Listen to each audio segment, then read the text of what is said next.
it's a racist assumption on his part.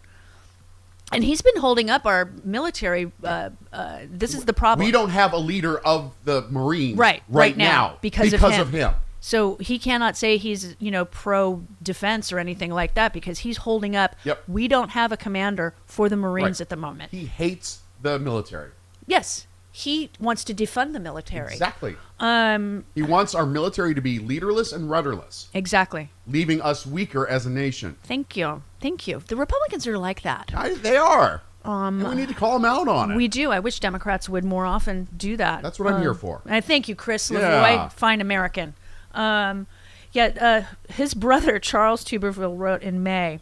I love his brother. So his brother is a musician, by the way. Okay. And he wrote on Facebook in May, due to recent statements by him, his brother, Tommy Tuberville, that's his name, right? Him promoting racial stereotypes, white nationalism, and other various controversial topics, I feel compelled to distance myself from his ignorant, hateful rants. I do not agree with any of the vile rhetoric coming out of his mouth. Well, go, brother Charles. Thanks, Charlie. Yeah, it's just he's holding up these appointments because he doesn't like Biden. Right. And that's utter insanity. And then he's coming out and saying white people are all white nationalists, which we are not. And he's saying only white people can be white nationalists, which is also not true. Nick Fuentes, looking at you, buddy. So it's just the that's horrifying. Yeah, the racism and the homophobia. That's casual racism. Yeah, it's like, oh, I'm not racist, but yeah, it's that. But all white people think the all same. White. Yeah, exactly. So it was that. Yeah. It was the monolith of it all. Yeah. Right. All white people. Exactly. Mike in Colorado. Hi. Mike. Hang on here a minute. Okay. Well, hang on. How you doing? We're doing good. How are you? Good. His other beef is abortion. Yeah. Yeah. But anyway, what I called about. Right. He's holding up. He's holding up confirmation of the leader of the Marines because he doesn't want the people who are in the Marines to be able to get an abortion. That is the reason why he's holding up confirmation. Or that he doesn't want the military to assist. He didn't want to fly an airman, let's say in Colorado, to have an abortion. It has nothing to do with the Marines paying for an abortion at all. No. Yeah, it's just making it available to the person who needs it. Yeah. Exactly. Right. Well, anyway, the purpose of my call is, as I said, I'm a native Kansan, and they did one of the Chris Kovach. As far as I'm concerned, he and Pompeo are carpetbaggers. Yeah. But anyway, they don't want trans people to be able to change their sex on their driver's license or change their sex on their birth certificate. Right.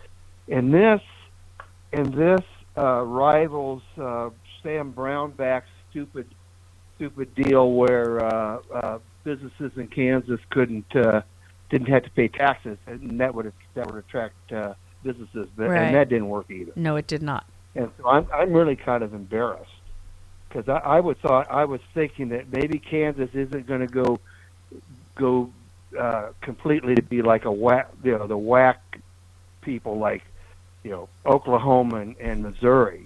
But I guess they're going to continue down that road. And I think this is awful. Yeah, I do too. I agree. Yeah, no, that's ridiculous. It's sorry. A friend of mine who has since passed away, but because she was in the Air Force, and when she transitioned, she was so excited when she finally got her driver's license that said female, because whenever she would get pulled over, she would be dressed as she is, but if they looked at her driver's license, cops would give her grief, to say it nicely. Yeah. I mean, she got beat up several times. And she had a plate in her head. It was that bad for her because and this was she was 6'8", 136 pounds soaking wet. She was a very tiny little person. Tall but tiny. Tall but tiny. Yeah. I remember her telling me this story when she finally was able to. I am a woman, and that's a big deal. Sure, it's a huge deal, and it to prevent people, as John Fugelsang said last week, we all start out as lady babies. Yeah, we all do. It changes in the womb. And then we get stuff added on later, and so it's We all start out that way. So the fact that gender is a put upon thing by human beings to other human beings. It is a construct. It is not. It is what it is, you know, and we've defined it a certain way. But like John said, we're all born. Yep. We are all start out as all ladies. Yep. And then we move on from there. And some people have the chromosomes are completely different. You know, it's just I have so many trans friends, and I have a trans grandniece, and so it really just chaps my hide. And even if I didn't, it would still. But it's just like I have so many friends that are trans, mainly guys. I have trans male friends more than trans female friends now, since Bridget passed away. And my grandniece, she's just started transitioning. She's going to be 30 this month, and she only started 4 years ago. Yeah. And I don't think her driver's license has been changed yet. Okay. Because it does take time. You have to go through a lot of mental stuff, because shrinks want to make sure, especially if you want surgery. That's the big thing. If you really want it to have all of that work done, you need to sit down with somebody that understands what you're going through, the gender dysmorphia, and make sure that that's true, that it's not something else. That's your diagnosis. Exactly. Yeah. Make sure that that's what's going on, and that there's nothing else that is making you feel this way that is not natural. And so it takes 3 to 4 years to even get gender reassignment surgery approved of. Yeah. And you have to live like that for that many years, and you have to be in therapy like that. And hopefully you have access to the hormone replacement therapy that you need. And like with my grandniece, she didn't start until her 20s, so she already went through puberty. And that makes it more difficult to transition. If you can do puberty blockers, the younger the child is, the better off that person will be as an adult, because they will never have to worry about, because hormones really, they control everything. And so it's very difficult when people say, oh, you shouldn't do that to children. First off, the parents are the ones doing that to their children. Right. And secondly, hormone blockers, if the kid finally says, no, I don't think this is right for me, boom, off, guess what? Your body takes over. Yep. So that's completely reversible. Anybody that says different is lying to you. So I just sorry about that. No, hey. You know, I just get mad. I know. I get really mad. Hi, Joyce in Georgia. How are you? I'm good, Jody. How are you and Chris? We're doing okay. I wanted to tell you guys the other day on The View, Anna Navarro had a wonderful idea. She said that all drag queens in Florida should register their names as Rhonda Santos. Oh, I love that. Also, Chris, don't give up on your cats, Chris. During the pandemic, I taught mine how to sit. Oh, okay. Yeah, I don't think... So they will do it, especially if you give them food. Oh, always. Well, yeah, I mean, yeah. I think Boots is set in her ways. Just gets the kittens and brings them home to you, Jody. Oh, yes, we are having a home check today to make sure that our home is acceptable to the rescue. And there are a few that we're trying to decide what we want to take, but we hate...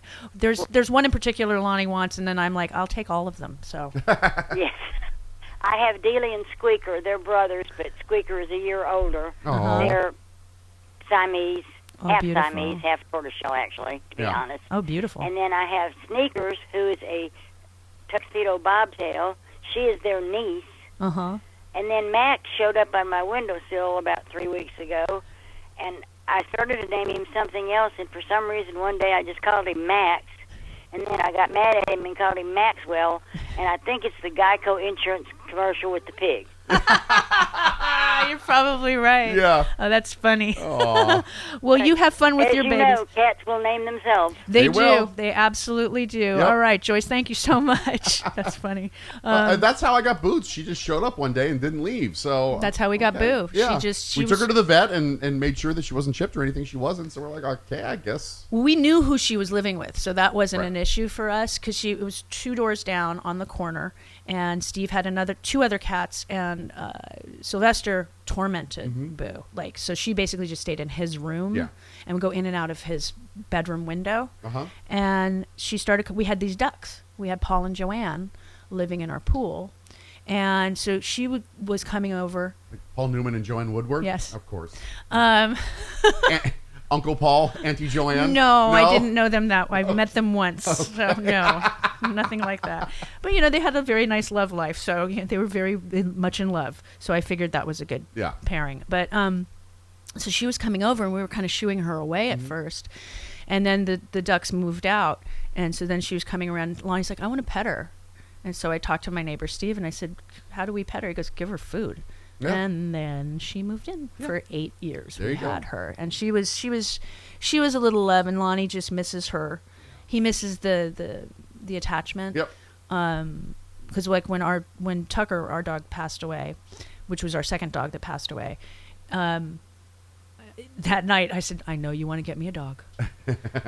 No, I'm not ready for this. And it was a long time. I mean, we would babysit other people's animals for years. Yeah. And then we had Morris moved in. She was the orange tabby that we couldn't feed. She was feral. But she would come in through the doggy door, announce to the house that she was in. Did she meow? Oh, yeah. Meow. Very loudly. Yeah.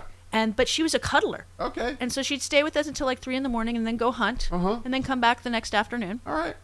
You know, and so she was safe at night with us when she wanted to be. And then she moved out. Other neighbor cats started coming around. I'm like, this is just... She brought in cats one time. She wanted a party. She did. Yeah, you were the party house. We were the party house. We totally were. And then Boo was the last one. And luckily with these kittens that we have met, there's a dog at that rescue that roams around where the kittens are. And so I have a niece who has a dog, and sometimes we babysit him, and he has a very healthy fear of cats.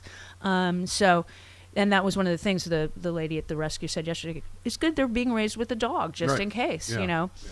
But they they want us to keep these animals indoors, which I am fine with. Sure. So we're going to, the house check is happening. We're doing on FaceTime, which kind of seems weird. Because I could be at somebody else's home doing that. I agree. But, okay. All right. I guess they'll believe us. Because it's a cell phone thing. So, I mean, we could literally be anywhere we want. Sure. And so I just, I'm hoping that, by the time I get home from my trip that I have to take, we might get some kittens either today or by Sunday when I'm home. So I'm excited about that, and I know that Lonnie is, and they're so cute. He likes Daisy, and he likes Catalina. They're adorable. And he likes Eddie and Warren, and I like Peaches, and I like Luigi, and I like Mario. So there's like, can I take them all? Lonnie's like, do you want it to smell bad in this house? Two's enough. Two's enough. But right now it is 48 minutes after the hour. Hopefully we'll have Charlie soon. And this portion of Good morning, sir. How are you? Good morning, Jody. I'm well. How are you? I'm doing okay. Hoping, Stephanie's mom is just gaslighting all of us. Yeah. Which has happened before. Which has happened before. So with what happened in the Supreme Court last week, it started off as a nice week and then ended up as an awful week. Right. And I just,